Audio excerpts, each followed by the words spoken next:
Good morning मित्रांनो. तर आता मॉर्निंगचे 9 वाजतात जवळपास. थोडा फ्रेश वगैरे झालेलो आहे आता सगळे आम्ही. अजून 2 दिवस होते आमच्याकडे, म्हणजे आज आहे फ्रायडे, सॅटर्डे आणि संडे. तर टोटल आम्ही खूप काय एक्सप्लोर करणार होतो. म्हणजे जवळपास खूप काय पॉईंट्स होते. आणि काल रात्री देवाचे गोठणे जिथे आम्ही गेलेलो काल व्लॉग्समध्ये तुम्ही बघितलंच असेल. देवाचे गोठणे तिकडली पूर्ण हिस्ट्री मी आधी जाणून घेतली. रात्री हॉटेलवरती येऊन पूर्ण व्हिडिओज वगैरे बघितले मी.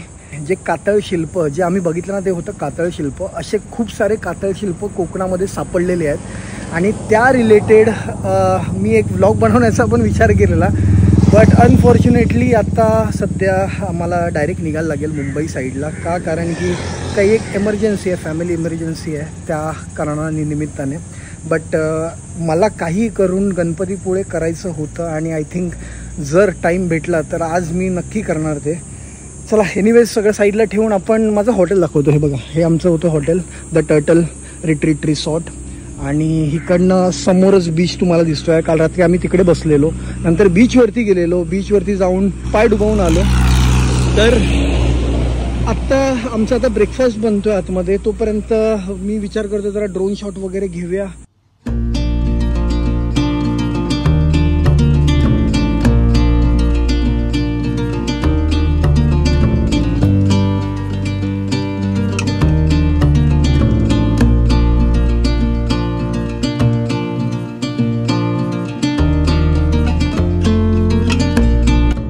तर मित्रांनो निघायची वेळ झालेली आहे. तर आमचा असा काही रूम होता कालचा आणि इकडनं डायरेक्टली तुम्हाला पूलचा व्ह्यू भेटतो आणि सगळे रूम्स ऑलमोस्ट तशीच आहेत. तर आता फटाफट आपण आता निघूया. आता गाडीवरती फक्त मला टॉप बॉक्स लोड करायचा आहे. बाकी तर सगळ्या गोष्टी आपण ऑलरेडी म्हणजे पॅनियर वगैरे सगळे ऑलरेडी बाईकला लागलेच आहे. तर फायनली आता निघतो आम्ही. काय हां गणपतीपुळे, हां मॅपवरती टाकतो. चला मित्रांनो आपली गाडी अशी झाली आहे रेडी. फक्त ग्लोव्ज घालायचे राहिले यार.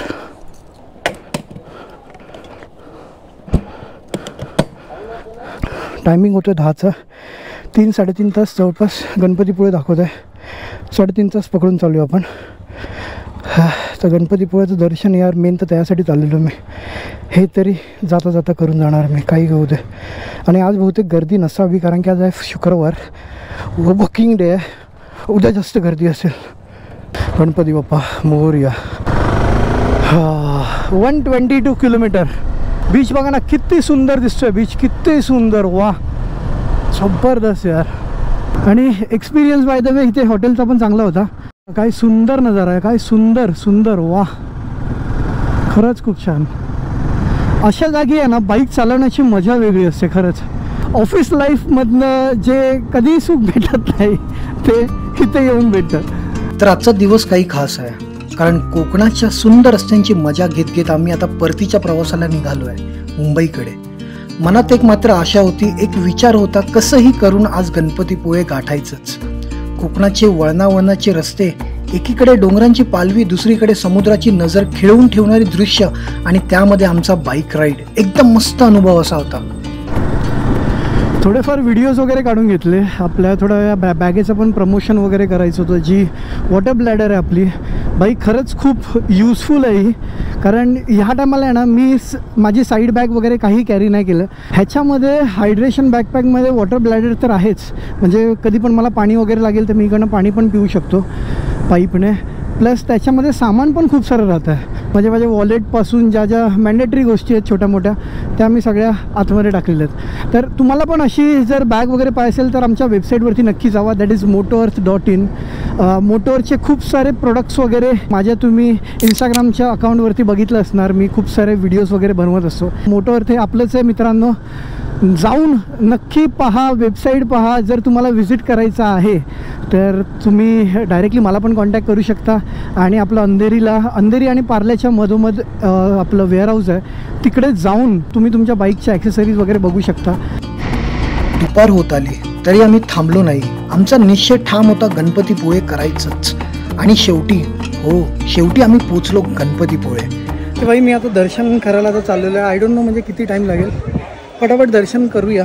आणि माझा पार्टनर आहे तो तिकडे थांबलेला आहे बाईकवरती लक्ष ठेवायला आणि I don't know, I think 1 तास तरी जायलाच मला. गणपतीपुळे पोचल्यावर वाटलं की दर्शनासाठी खूप वेळ लागेल, गर्दी असेल, थांबावं लागेल. पण आश्चर्य म्हणजे फक्त 10 मिनिटात, येस फक्त 10 मिनिटात दर्शन झालं. खरंच असं वाटलं की देवाने आमचं मन जाणलं, आमची मनातली आतुरता, आमचा विश्वास आणि प्रवासातील थकवा हे सगळं ओळखून त्याने स्वतःच आम्हाला आपल्या दर्शनासाठी बोलवलं असावं. तर मित्रांनो, फायनली दर्शन मस्त झालं एकदम. आता इकडनं निघण्याची वेळ आली, टाईम होतो 2:30 वाजलेत, 2:30. तर आता कुठेतरी एका चांगल्या हॉटेलमध्ये थांबून आहे ना जरा थोडंसं खाऊया पोटासाठी. थोडंसं म्हणजे यार मला जरा चांगलंच खायला लागणार, भूक तर खूप लागली आहे, पण जरा लिमिटमध्येच खायला लागतं, अदरवाईज ना झोप येणं स्टार्ट होते. आणि आज जरा चांगलाच मोठा प्रवास आहे. आता गणपतीपुळ्याच्या जवळपास आम्ही लोक जरा थांबलेलं आहे जेवायला, जेवण वगैरे झालेलं आहे. आत्ता आमचा प्लॅन काय म्हणजे प्लॅन अजूनपर्यंत असा होता की डायरेक्टली मुंबईला निघायचं, बट आत्ता थोडं घरी बोलणं झालं, त्या हिशोबाने बोलतात की मुंबईला पोहोचेपर्यंत रात्री 12 वाजणार, 12-1 तरी होणारच. तर असं डिसाईड केलं की रात्रीची बाईक नाही चालवायची, म्हणजे घरच्यांनी बोलल्यात म्हणून. तर आम्ही आता इकडनं दापोलीचा प्लॅन करतो आहे, दापोलीला जाऊन स्टे करू आणि मग मॉर्निंगला निघू. तर मित्रांनो, आता आपण निघतो आहे दापोली साईडला, कारण की दापोली आय थिंक संध्याकाळ होणार आहे पोचेपर्यंत, तिकडे 7 तरी वाजतीलच. गणपतीपुळ्याचं दर्शन घेऊन आम्ही निघालो होतो मुंबईच्या परतीच्या प्रवासासाठी. दाभोळजवळ पोचलो आणि कळले की जेट्टी यायला अजून खूप वेळ लागणार आहे. मग ठरवलं चला वेळ न घालवता थोडंसं फिरून कोकणातले रस्ते एक्सप्लोअर करूया. एका ठिकाणी थांबलो आणि तिथंच अचानक माझ्या मित्राला त्याचा जुना खूप जवळचा मित्र भेटला. काय योगायोग म्हणायचा. आम्ही खूप वेळ गप्पा मारत बसलो आणि त्या मित्राने अगदी आग्रहाने सांगितलं रात्री माझ्या घरीच थांबायचं. खरं तर आमचा काही प्लॅन नव्हता, पण मनापासून बोलवलं होतं म्हणून ठरवलं चालायचंच. पण त्याआधी त्याचे संपूर्ण कुटुंब गणपतीपुळ्याला निघाले होते दर्शनासाठी. मग काय, आम्ही पुन्हा एकदा त्याच्यासोबत गणपतीपुळ्याकडे निघालो आणि पुन्हा एकदा बाप्पाचे दर्शन झाले. यावेळी एक खास गोष्ट म्हणजे ज्या मित्राने मागच्या वेळेस दर्शन घेतले नव्हते, कारण तो माझे सामान आणि माझी बाईक बाहेर थांबून सांभाळत होता, पण बाप्पाने त्याला शेवटी बोलवलंच आणि त्यालाही समाधान मिळालं. कधी वाटतं काही गोष्टी आपल्या नियोजनात नसतात, पण त्या नियतीत नक्कीच असतात. तर सकाळ होतच होती आणि आम्ही बंगल्याच्या टेरेसवर गेलो आणि पाहतो तर काय, सगळीकडे फक्त धुकं धुकं, एखादं स्वप्नवंत दृश्य, जणू आभाळ जमिनीवर उतरलंय. डोळ्यांसमोर निसर्गाचं एक अप्रतिम दृश्य होतं. सर्वत्र शुभ्र धुके, थंडगार वारा आणि त्या धुकातून हळूहळू बाहेर पडणारे हे डोंगर आणि झाडं. कधी कधी निसर्ग इतका सुंदर भासतो की वेळ थांबावा असं वाटतं आणि तो क्षण कॅमेऱ्यात नाही तर मनात साठवून ठेवावा असं वाटतो. तर थोड्याच वेळात आम्ही निघालो एका नदी किनाऱ्याकडे आणि तिथून जे दृश्य पाहिले त्याने मन अगदी भारावून गेले. शांत पाण्यावर हळूहळू तरंगणारी एक बोट आणि त्यावर राहण्याची सोय. हो, या बोटीवर लोक ॲक्च्युअली स्टे करू शकतात. कल्पना करा, सकाळी डोळे उघडले की समोर फक्त नदी, निळं आकाश आणि शांतता. ही बोट 24 तासांसाठी भाड्याने घेता येते. एक संपूर्ण दिवस निसर्गाच्या सानिध्यात पाण्यावर तरंगत हे सगळं अनुभवलं तर खरी मजा कळते आणि ही मजा कोकणात तुम्हालाही सहज मिळू शकते. कधीतरी नक्की या अनुभवायला.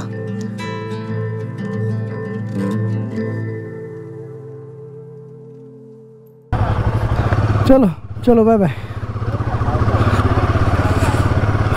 खूप मजा आली मित्रांनो. म्हणजे मी शूट तर नाही एवढं केलं, मॉर्निंगला फक्त ड्रोन शूट केलं. ह्यांच्या गावी आलेलो, इथे थांबलेलो त्यांच्या बंगल्यामध्ये. खूप जबरदस्त वाटलं, खूप भारी. तर अशी लोक यार खूप कमी असतात आणि आपली बॉन्डिंग तर नेहमी हर एकाबरोबर चांगली लवकर बनतेच.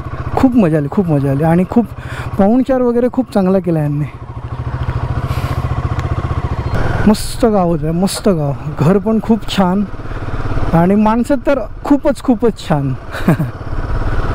तर आता मुंबईला जाण्याचा प्रवास चालू करतो आहे मित्रांनो. आय थिंक मी व्लॉग पण आत्ताच संपवतो इथल्या इथे.